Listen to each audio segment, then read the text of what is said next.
I'm a black woman. I was crazy enough to dream.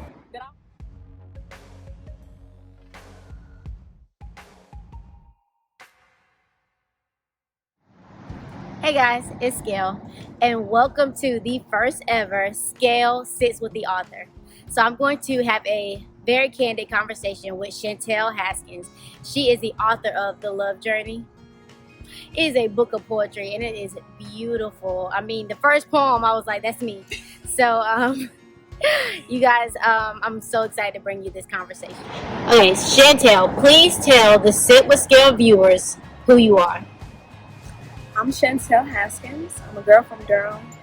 I'm just working hard so that I can see my dreams come true. All right, so let's pick a poem. One that hit you the hardest, one that you felt the most, or one that you feel like the viewers need to hear the most. Okay. I would say Love Journey. So here it is. I thought once I said I love you, that was all I needed to do. I did not realize once I came to that destination of love, I had to commit to loving you from that moment forward until you evolved into a new version of yourself. I thought once I traveled to your heart, that was all I needed to do. I didn't realize you would change and adapt as your environment changed. I thought once I knew your favorite things, that was all I needed to do. I didn't realize you would change over the years. I didn't realize I was stuck loving the younger version of you. I have to let go of that so I can love you now, how you are, and how you will be. Let the destination take you on a journey. Alright guys, so like I said, I am sitting here with Chantel Haskins, the author of Love Journey. So Chantel, how did you get started in writing poetry? So I've been writing poetry since I was about 8 years old. I was an only child up until the age of 15. And it just was a way to express myself. So that's how it began. Yeah. So tell me about Broken Pieces. So it began, I feel like... Okay, so wait, what is Broken Pieces? And then tell me about it. Alright, so it is a platform to showcase. It began as a platform to showcase my writing. Yeah. I was speaking to my aunt one day, and I just was like, I want to write. That's all I want to do. I just want to write. And she told me, what's holding you back? And so that's how it began.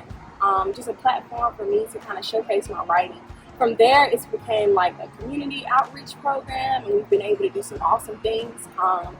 And the title actually came from, me and my Broken Pieces came from, it just dropped in my spirit one day. And, I kind of just ran with it. And I think that all of us have broken pieces. If you're not broken, you're bruised in some way. And I think we're all just trying to move past those things that have happened. So I think it's just a testament to everyone, everything. It's just so encompassing that you can move forward from those broken pieces. Oh, that's true. That's true. Okay, so how did Broken Pieces turn into the Love Journey? So the book is a combination of poems that I've written previously. There's some new ones. So from the website, from that platform, I wanted to publish my work. I remember one of my professors at Winston, I had wrote a paper, and she was like, you need to publish it.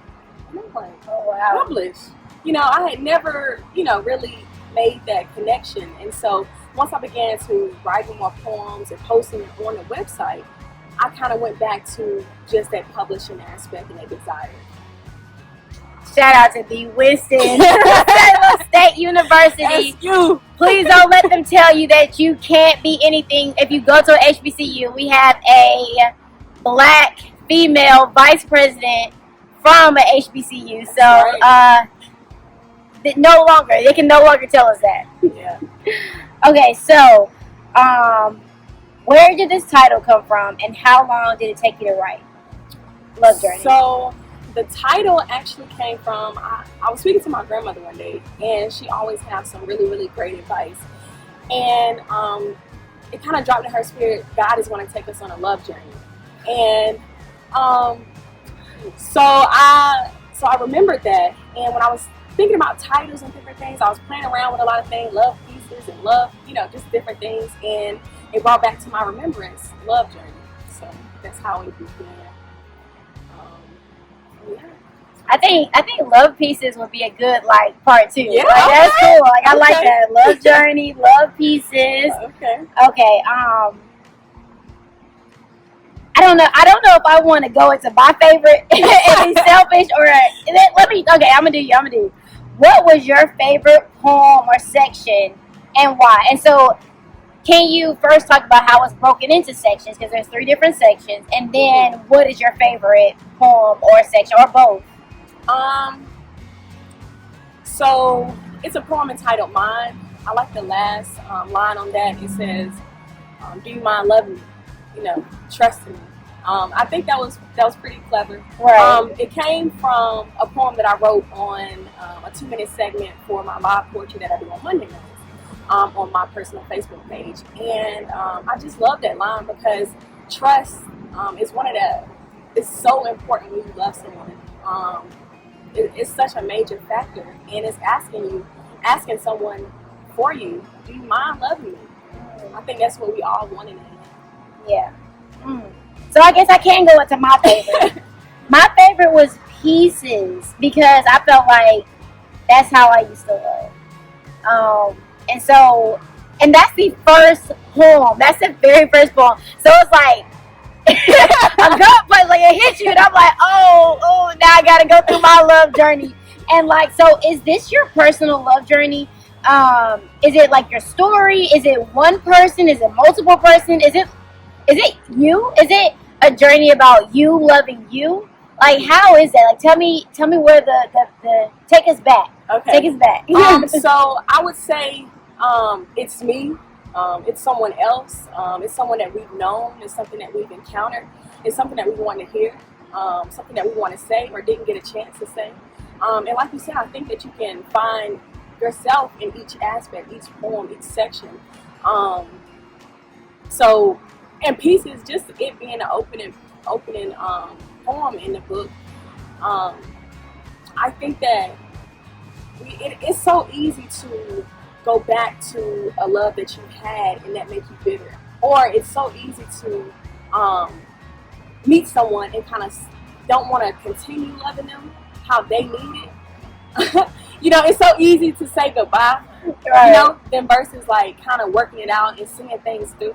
So, I'm just Pieces, trying to just make up for some situations I've been through, some things that I want to see. So, right. I want to read a couple of excerpts from different poems, right? Mm-hmm. And I'll just ask you a question about it. Okay. I felt time stop when I was with you, and every second away from you, a battle against the minutes. Tell me how you feel. What emotion does that bring up? Like, where when I started reading it, I'm sure it brought it back. You wrote it. Like, what did that bring up for you? What emotions? It makes me think about when you first meet someone and you start hanging out, you're getting to know them, and when you are away from them, how much you miss them. Because I think when you love someone, it's that friendship is first. Mm-hmm. So like when you're not around them, you just want to be with them. Yeah. I didn't know my heart was damaged until I was forced to look at my pain in the mirror. So, was the mirror him, looking at somebody? Was it the relationship, or was it you looking in the mirror and, seeing yourself maybe for the first time and just evaluating relationships? It was myself having to look at the mirror, having to come to terms with the fact that, man, I'm hurt. I've been wrong. I'm damaged. I have to fix something within me if I want to try to love again. And I think that everyone can build up the courage to love again. And just that self-awareness that, I went through something, but I have the opportunity to change it. I have the opportunity to kind of grow from it, to learn from it. So it's looking in the mirror for myself. Yeah. So yeah. looking in the mirror for Girl. When I say, I'm like, so I picked it up and I'm reading and I'm like, okay, a love journey. Well, oh, it's a journey. Oh, let me put my hat on. Let me get my bag. Like, this is a real journey. And so it's just like, I felt like the first section was like, you know, kind of, and I don't know if the word toxic is a good word, but like, that's your toxic love. That's you finding yourself. Like, I feel like it takes a great love to like find out all your toxic pieces inside of you. That's true. And so I felt like that was the first section, right? And then I felt like the second section was now I figured out my toxic pieces. Because it's not even necessarily the other person. I found out my toxic pieces. Now I have to work through this. And then the third section was like, I have worked through my issues, my problems, my past hurt, my past trauma. And now I'm ready for a real, authentic love. Do you feel like that? Was that like how you were going? Was that your mindset about it? Yes, of course. Because I wanted to purposely not have it in a chronological. I met someone, we fell in love, and it was happily ever after. Because I don't think that's how love is. Love is a roller coaster. It is not. It is not. Love someone and not like them in a moment. Love can take you on so many different roller coasters, you know, and each section kind of highlights that. Each title has a theme of just how love can just take you on so many different avenues. Yeah. So, okay. So it's there was a poem and it made me think, right? So it's like you're going on a journey, a life journey, right?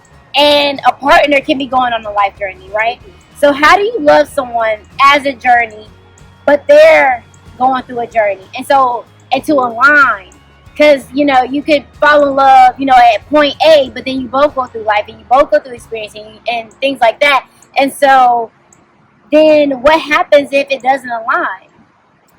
I think that you either grow together or you grow apart. And I think that individually, everyone kind of has, as you grow, as you get older, as you go through some things, your perspective may change, your interests definitely will change. And in a relationship, you have to communicate. Are we going towards the same direction? Yeah. You know, have our interests, are they still aligned? Are they still the same? Do we still kind of have the same outlook of where we want to be together? Yeah. And sadly, if it doesn't align, something has to change. You know, something is either going to end, it's going to continue in a different way, but I have to make the choice to, when I say that I love someone and I want to be together, I have to love you as you change. It's just like as I change. Mm-hmm. Because I'm not a little girl anymore. You have to love me as the woman that I am and that the woman that I'm becoming. Yeah. You know, so. Yeah. I'm in love with the times right now. So there's a lot of black tragedy, right? George Floyd, Breonna Taylor, the divisiveness of 45. And so of course I don't think anybody planned it, but I mean, I think that's about life and about the universe and about God. We were put in a place where it's a lot of black art coming out of this tragedy. Like you have Lovecraft Country, you have the resurgence of our nostalgic shows like Moesha, Sister, Girlfriends. And not only are these shows and art and music and not only are they popping up, but they are taking off. Right. Like they're not just here, and you know, also with the, you know, everybody want to do black businesses and bank black and things like that. So where does your piece of work fit into this grand scheme of black excellence? So Black Lives Matter, period. And that statement, I don't think has ever lived up to its full potential. And it should have always been. I think, for example, slavery, disenfranchisement, Jim Crow, 3/5 property, all those terms, they may have translated into a different form, but it still comes from the same element, that equality, fairness, justice has not been for us, and it should have been, you know. Yeah. And for example, you will still hear first black female to do this, first black male to do this. And in the year 2020, you know, we should have been met those marks. We should have been, but now we'll continue to fight for those. We'll continue to, every avenue that they block, we're going to cross that barrier. Right. And in whatever avenue, athletics, arts, politics, it is for us. It should have always been for us. And so that's what our fight has to be, you know, that we should have always mattered. Black lives should have always mattered, and they will. So. Where do you want your art to be? So when we look back on the year 2020 and your book comes up, because it will, right? Where do you want people to say? Where do you want it to fit into this fight right now? That I'm a black woman. I was crazy enough to dream. That I was crazy enough to believe that I could do it. I could believe it could happen. And not just me. That could be anyone's story. You know, that you can be crazy enough to see it through. You can be crazy enough to see it happen. But dare to dream. Go for it. Do you have your pre-order date for Love Journey? Yes. So right now, pre-orders available now on Barnes & Noble, Amazon. The official date of release will be November 23rd. November 23rd, that is my dad's birthday, so it'll be a heavenly gift. So I'm super, super happy about that. But pre-order available now on those platforms. It's easier way to search if you do my first and last name, Chantel Haskins. So pre-orders available now. Yeah. So what? Give us your social media handles or your website, anything you want, so that we can connect with you. So you can connect with me on Instagram, Facebook, Me and My Broken Pieces, the same name for both, and website meandmybrokenpieces.com. So that's how you can get in touch with me. My email, meandmybrokenpieces@gmail. So. This was amazing. This is beautiful. Thank you for trusting me with this interview. Thank you for allowing me to sit down with you. I got an advanced copy. So thank you for that. This is beautiful. Like I said, the first poem was a gut punch. I said, oh, all right, let me sit up straight, because this book is coming for me. And which it should. I think, like I always say, this is how we heal, you know, not just talking about the easy things, not just talking about the surface things, but just digging down deep. And I really did thoroughly enjoy reading this, so I highly recommend it. Thank you so much for having me. Yeah. It was just a pleasure to be able to sit down with you. So I really appreciate it. And you look good, girl. You look good. You look good. On top of that, author already in the making. Thank you. Can't wait for book 2. All right, so make sure you guys pick up the Love Journey. And I will make sure to put everything that you need to get in contact with Chantel and to get in contact with this book in the description. Bye, guys.